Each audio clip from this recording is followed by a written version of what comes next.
Okay, so hey guys, and welcome back to another Axel 72 video, and in today's video I'm going to be giving my reaction to Manny Pacquiao drawing versus Mario Barrios. And so if you are new around here and you haven't yet subscribed, please do so, like the video. If you do indeed like the video, feel free to join the Patreon as well. It's doing some great things at the moment. There's been plenty of videos that have come that have been requested from there, and if you want any of your own requested content on this channel, then head over there, and any combat sporting related thing I can try my best to do. And yeah, like I say, I really appreciate all the support that has been on it so far. So to get into this video and to speak about what happened with this event, I mean, we'll start by speaking about, of course, the main event. Manny Pacquiao was able to pull off a draw against Mario Barrios, and arguably, if you are to, it's one of them ones where if you are to, again, push it in one direction of who kind of you think would have won, everybody was kind of saying Manny Pacquiao. And yes, maybe he slowed off a little bit into the later rounds, which is, I think, what a lot of people expected, but he was just, doing too much. He won quite a lot of the mid rounds and won arguably them convincing enough, again, like I say, to enough of them to then, like I say, have that argument there to say that he did kind of win the fight. And I mean, it is crazy, to be completely honest, that we are even talking about a Manny Pacquiao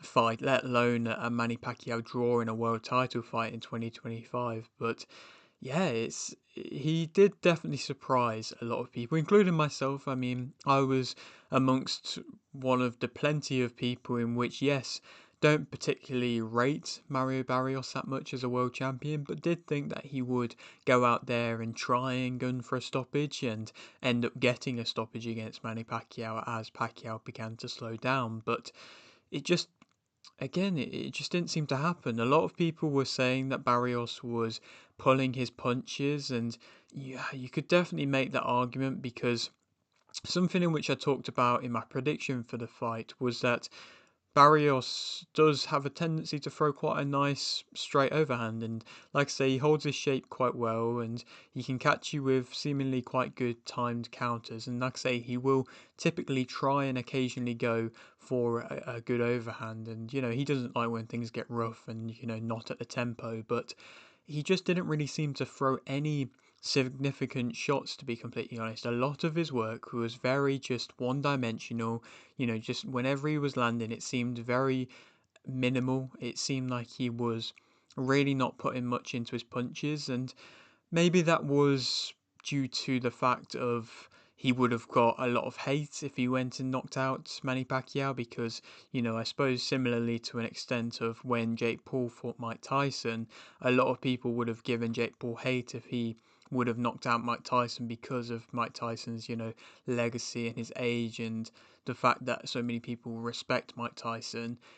Maybe it was the same kind of thing. Maybe he got told by his team, maybe don't go for a stoppage here because it's just not going to look good on you. I'm not entirely sure. Maybe he just had too much respect himself, where he really just didn't want to try and push him because he respects, like I say, Pacquiao so much. But maybe at the same time, perhaps Pacquiao was causing him a few problems where he was, having trouble trying to work out his timing and trying to, work out when to throw and things like that. All of these arguments I could understand to an extent, but it was an interesting fight because it did look quite significantly like Barrios was holding back his punches, and again, that's just, of course, realistically only what he will be able to disclose. And to be fair, I don't know if everybody would even kind of, agree with that. People, I feel like, are really going against Barrios at the moment, but it is just it is just a weird one. And like I say, it was a strange fight, and I mean, Pacquiao could have become a world champion last night, and of course he didn't. But yeah, it will be interesting to see what kind of happens now, and what can he can go on to. I mean, for Barrios, he is someone who is still somehow a world champion when he's just had back-to-back draws. It's really crazy, and I don't really know if it, you know, makes sense in my mind. I don't know how that can be a rule where you can draw and then it then you can still have the title. I think if you draw, maybe the title should go vacant, and then you should have a rematch ordered straight away for that belt with the same two fighters. But just the fact that he's been able to retain the title twice, he may not even rematch Manny Pacquiao, and he didn't, of course, rematch his last opponent either, and still be a world champion. Like I say, it's just really crazy to me. I feel like a lot of fighters in this division, yes, it's not the most stacked of divisions, the welterweight division at the moment, but your Norman Juniors and your Haneys have got to be looking at this fight and thinking, Barrios is easy pickings as a world champion to go up against, to be completely honest. And I mean, he just, at the same time, he was taking a lot of shots from Pacquiao in which he easily could have just gotten out of the way of. If he tried to circle back into the centre of the ring at any point, he could have gotten out of the way. But it just seemed like a glorified spar.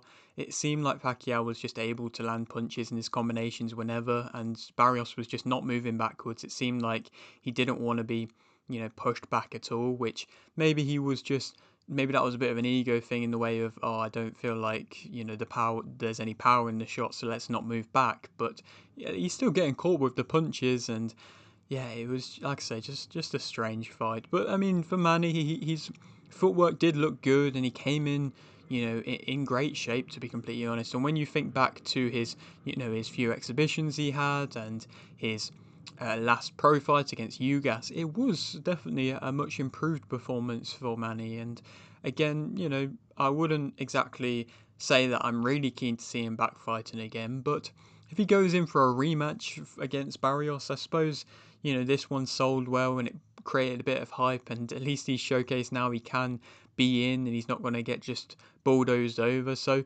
maybe a rematch I wouldn't mind seeing a bit, but it is, giving off shades of Jake Paul fights, to be completely honest. And, will they run a rematch? Maybe, possibly, but of course we will have to wait and see. To speak about a couple of other fights on this card, Sebastian Fundora won via stoppage in round 7 versus Tszyu to remain WBC World Super Welterweight Champion.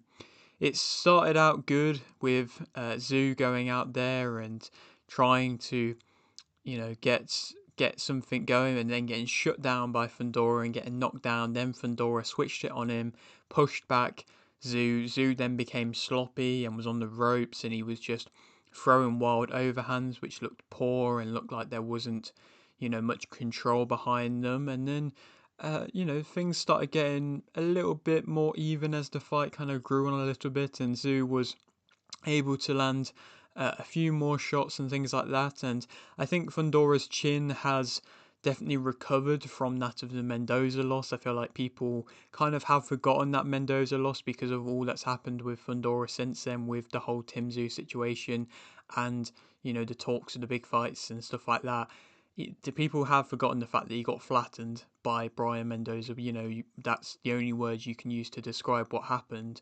And again, he took some big shots against Tszyu, and yes, Tszyu was throwing wildly, and yes, there wasn't a particularly good setup, and Fundora was able to keep him at a bit of a distance for the majority of the fight. I feel like Fundora definitely used his jab better in this fight, but again, like I say, Tszyu was kind of growing into the fight a little bit. Fundora looked still defensively quite lazy throughout a lot of the fight, and he didn't do much things that was right defensively, and I've never rated Fundora's defense, to be honest, and that's why I feel like he did get caught versus Brian Mendoza, because he's just so relaxed defensively. But if he's going to be that relaxed defensively, he really has to make sure that there is that distance and there is that gap.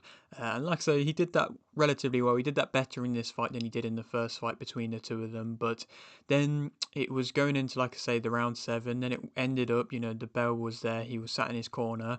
And it was a bit of a strange stoppage because his eye was cut and he seemed like he was having a few problems with that, and maybe he got flashbacks of the first fight between the two of them when, of course, Tszyu got cut really badly on his head. But then he just didn't seem like he wanted to carry on, and again, it's interesting to see that he didn't want to carry on, because maybe that showcased that he isn't the same fighter that he once was, after getting scored a knockdown, and of course all what happened in the first fight and then the Murtazaliev fight.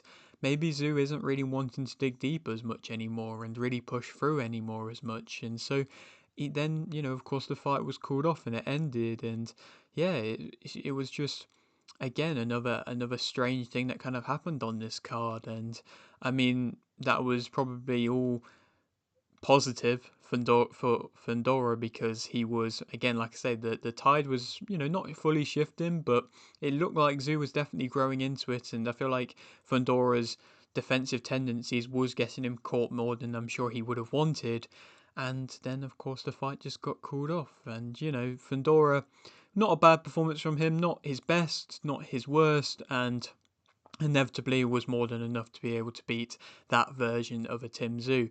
It seems like perhaps we're going to get a Fundora versus a Murtazaliev next. Murtazaliev, was in the comment sections of the social media posts and, seemingly is getting involved and wanting to run that fight next. And I think that's a great fight too.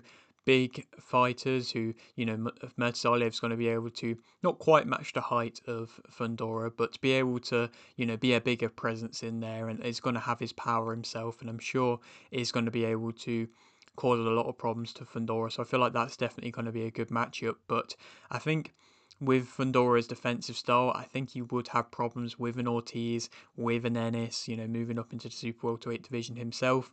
So again, we'll have to see if any of them matchups ever come to anything. If WBC orders Ortiz to finally actually face Fundora, that could be on a Ring Magazine card, so perhaps that might happen. But for Tszyu, I mean, His Excellency said some bad things about Tszyu. He said that he was, never good enough to be able to be on a Ring Magazine card in the first place, and that the only thing he's really good for at this point in his career is being sparring partners for Ring Magazine fighters who are on their shows. And it's quite brutal comments, and I know that Tszyu and His Excellency had seemingly a bit of a fallout over something a little while ago when, I think it was around about the first fight, at the end of the first fight, or just before the first fight, when Tszyu was, flying high.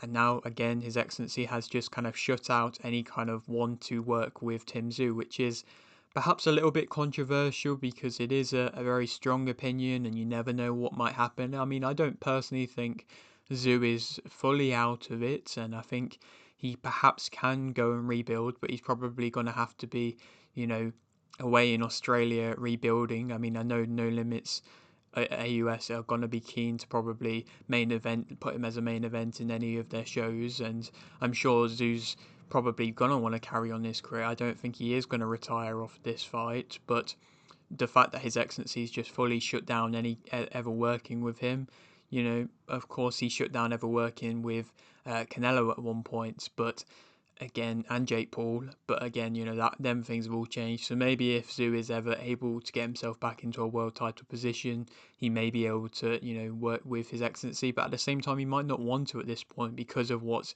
been said by him. And it's definitely a punch him when he's down, or kick him when he's down type of moments from His Excellency, just putting them comments out there to an already wounded Tszyu. I just didn't think it was really that necessary, to be honest. And again, for Fundora, something that I'm sure a lot of people probably don't know, he's just got into Harvard, which is really crazy, to be honest, if you think about it. I mean, one of the best universities in the world. I mean, again, I'm a Brit. I don't know how the whole education system works in America, but full credit to him using his education whilst also being a boxer is something in which very, very few fighters have ever been able to do. And will be interesting to see where his actual main focus does lie, because I just don't think he's going to be able to do both and really be able to fight at a high level, and also be able to do all the work in which I'm sure he's going to have to be doing to keep that mental intellect up. But yeah, that is just a crazy thing in which, of course, is happening in the background. To speak about one more fight in this card, of course, there was some other good fights. I mean, David Picasso got a bit of a close victory to then win via unanimous decision, probably not as convincing as what he would have wanted. Magsayo won convincingly, and that was a solid performance. I'm sure he would have preferred a stoppage though. Then Brandon Figueroa won via unanimous decision versus Joet Gonzalez, which was a surprising one for me because, I didn't really rate Figueroa off his last performance, but he looked well improved and looked like he did. He definitely did do enough to be able to get the win and was quite a convincing win himself. So again, he's back in the winning column now, and he can put himself back in line to, try and get another world title opportunity. But the fight in which I'm going to talk about more is Isaac Cruz versus Omar Salcido, which of course was for the WBC Interim World Super Lightweight title. Of course, this was meant to be Isaac Cruz versus Figueroa 2, Angel Figueroa 2, but Figueroa pulled out last minute with some weight issues seemingly, and seemingly he was having medical problems with trying to make the weight, in which does kind of seem to be a problem that's reoccurring quite a lot at the moment. There's been quite a few fighters that have had this problem, but Omar Salcido was training for an 8-rounder against Gallegos and came in on short notice and took the big opportunity against Isaac Cruz. I mean, Salcido got himself in a good ranked position by, getting a couple good wins and, causing a couple good upsets. But then he lost last time out against Andy Cruz, and he got absolutely beaten down against Andy Cruz and, dominated.